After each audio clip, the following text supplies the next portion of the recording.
guys, welcome back. I'm going to do a little work on the pole position. I want to get the back door off. Let's check the PCB edge connector and stuff like that, and get this thing fired up and see if it actually does work. I did not get to see it working when I picked it up. It was already unplugged and moved from where it was at. The guy who bought it said that it was working, but there was either a problem with the edge connector or a chip on the board. And to be honest with you, I looked inside briefly when I picked it up, but I did not do anything else to it. So let's take this back door off and we'll get a look at it. Both power supplies are in there. I want to make sure that nothing's joggled all around. Probably should test the voltages before I go any farther. Let me, I want to pull off this edge connector and see. Okay, somebody's done a repair to it right here and here. It was burned up. To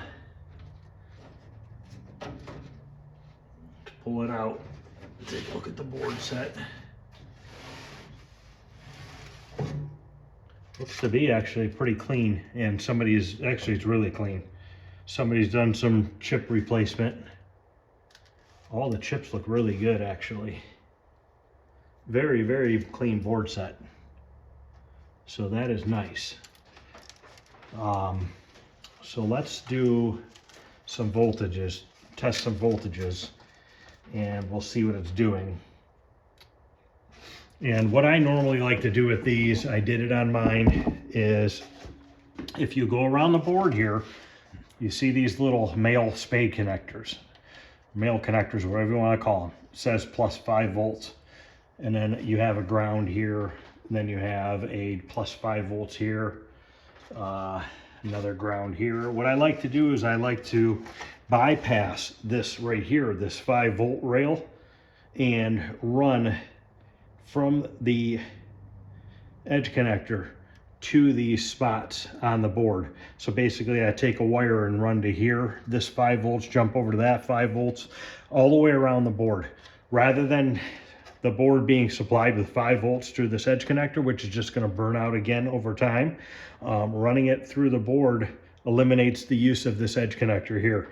Obviously just on the 5 volts and the ground. So I will be doing that on this board set, just to help it live a longer life by doing it that way. So let me go grab a multimeter and let's check a couple voltages. We'll turn it on and see what we have for voltage.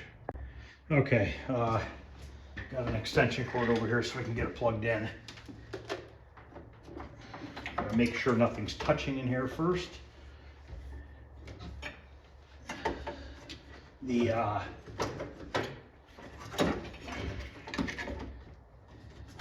power brick's not really screwed down very well. I don't know what this is all about here. Just put that off to the side. Just want to make sure nothing is touching in here. Everything looks like it's okay. This power supply was just laying on the bottom. It's missing a screw right there. This one also is missing a screw, which is not a big deal. That's easy to screw those back in properly. I don't see anything else really missing.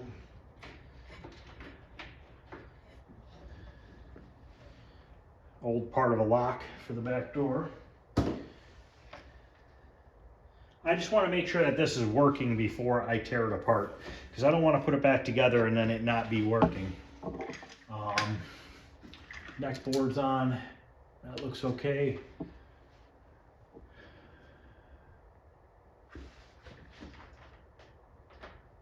The wiring going to the monitor is kind of crappy, but we'll fix all that.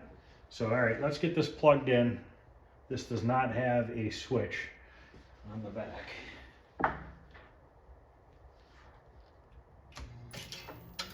Nope, there was a piece of debris in the fan that fell out.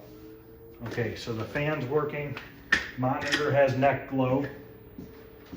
We've got a green line going across the screen, which is fine, because that's probably because it is not hooked into the board right now. So now I want to check some voltages here.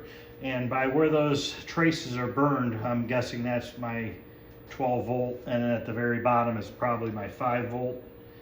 So we need to go to DC. This meter, I'm not used to this one. It's totally different than what I have in the house. So I got to look at it here and see if it, I think that's on DC. I think that's DC voltage. So if I remember correctly, these first 4 are 12 volts, and I believe this is my ground, but I could be wrong.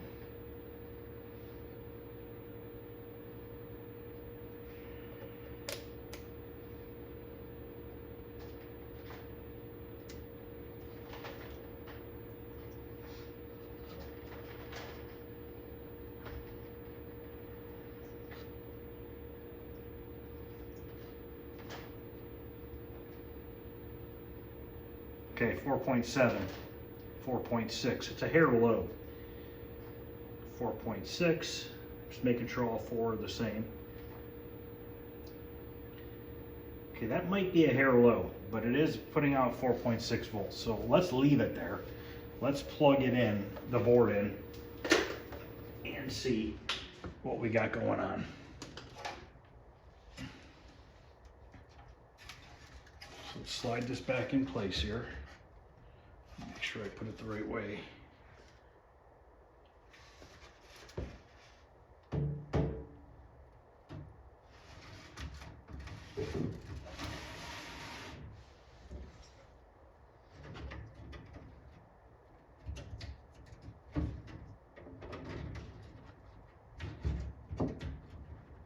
Okay.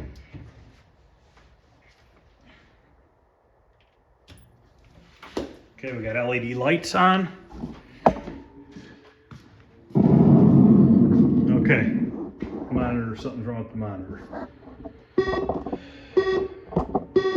It's a good sound.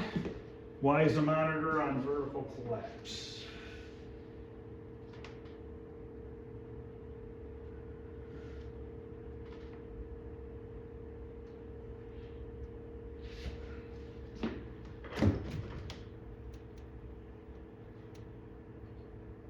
Okay.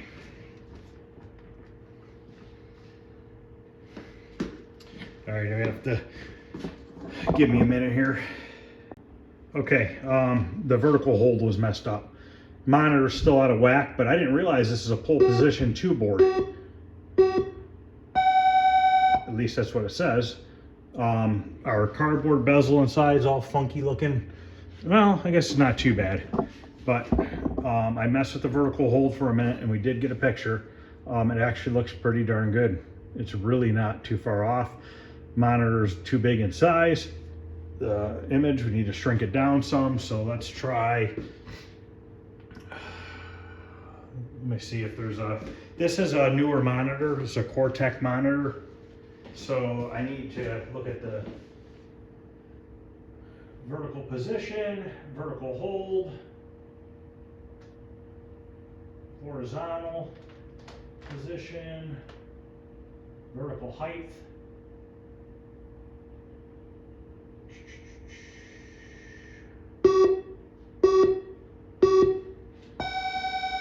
I don't have a mirror out here, so it's have to just look and see what happens.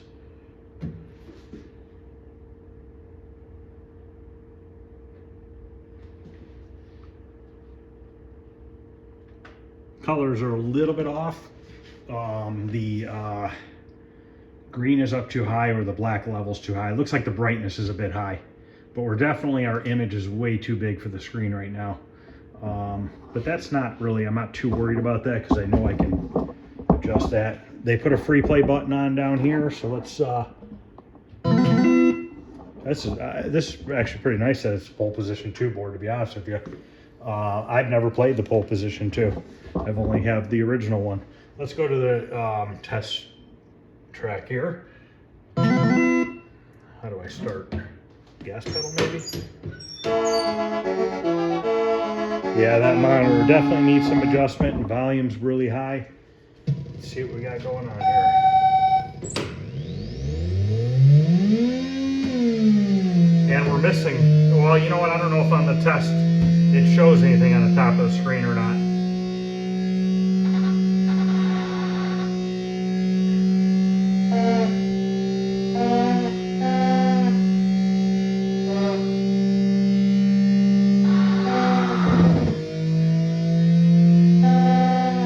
Steering seems to be working.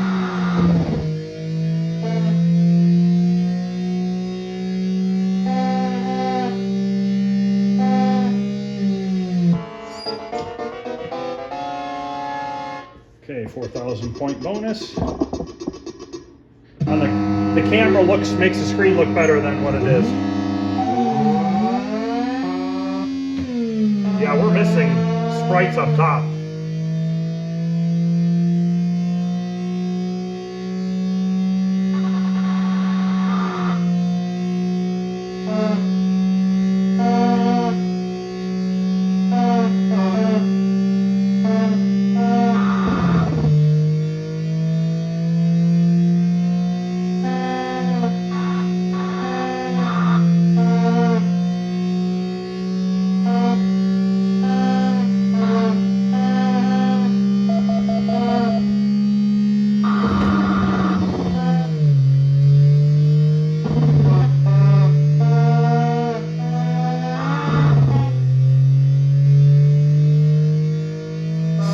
I think it's on a real easy setting as well.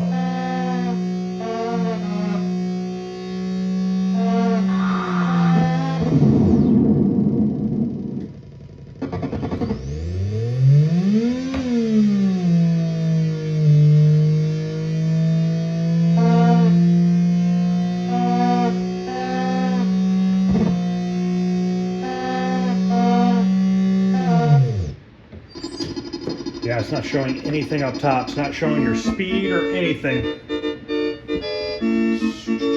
Is it not showing it because it's so high off the screen? Let me see if I can shrink the screen a little bit. I'll be right back.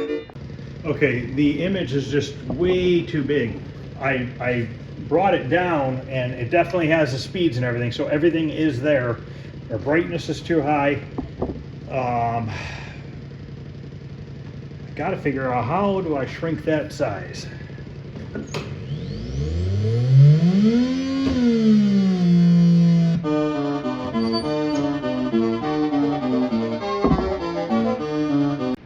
Let me lower the brightness on the screen first. I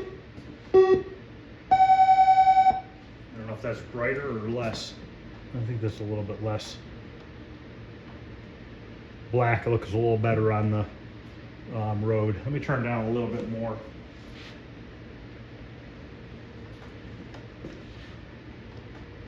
Okay, it looks a little better. Definitely looks a little better now. But I don't know on this monitor, there's got to be an adjustment for height. But I'm not sure. I'm going to have to get my flashlight out and look in there on that board, because it's a monitor that I'm not too familiar with. I believe I do have one of these monitors, but I can't remember. And I think I do have one in a game, but I don't remember. There is a pot right back there, but I don't know what it is, what size it says it is. There's a horizontal adjustment right there, right here.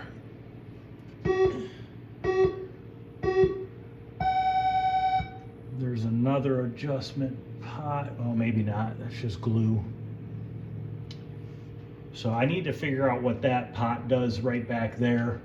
Like I said, I'm not familiar with these monitors, but it does have a pretty good looking picture. It's got a little bit of a pole position screen burn, which that's fine. I told the guy that's fine. It's not like it's a screen burn from a different game or anything like that. So let me pause the video. I'm gonna get down in there and see what that pot is. I adjusted it a little bit. I have scrambled up mess along the top of the screen there. I have to bring it up in height a little bit still. The game is resetting itself, so every so often it turns off and back on. Now I haven't really had a chance to look back here when it does it, if the LED lights are turning off on the board or not. If they are, then that's more than likely a 5-volt issue. And also the screen being a little scrambled might be because the voltages are low, because they were only at 4.6 volts. And I don't know that these power supplies are turned up all the way or not. I haven't looked at them, but I probably should look into that, because I believe that that might cause a little bit of an issue if the voltage is a little bit low. So I guess I'll mess with that and turn the voltage up a little bit higher if it will let me, and see what happens. So I'm gonna go do that, and then I'll be right back. All right, I turned the voltages up a little bit. You could see the writing on the screen's looking better. It has not shut off on me since I've turned the voltages up. Still, this upper writing is still a little skewed, still a little bit screwed up, and I think that's a monitor issue. I'm not convinced it's something to do with the board yet. Still messing with that. Like I said, I don't know much about this monitor, so it's getting there. Green is up a little too high, the green pot, so I need to bring that back a little bit. Blue might be a little high as well, so I'm going to mess with that a little bit. Turn the green down a little bit. That's too much. I think I'm going to bring the blue down a little bit too, because that sky is definitely really blue, and I need to bring the green up a little bit. It's starting to look better color wise. Once I get the top of that screen fixed up, we'll be looking pretty darn good here. It's not far off. Obviously my screen needs to be lowered here as well. All right, I'm fairly confident that's a monitor issue up there. Could need a cap kit. Something's a little bit out of tolerance. And the vertical and horizontal hold, you just bump them a little bit and they go all crazy. So it's definitely going to be a monitor issue. I'm sure it's never been capped or anything. I don't know how old the monitor even is, but I wonder if a cap kit would fix that top or not.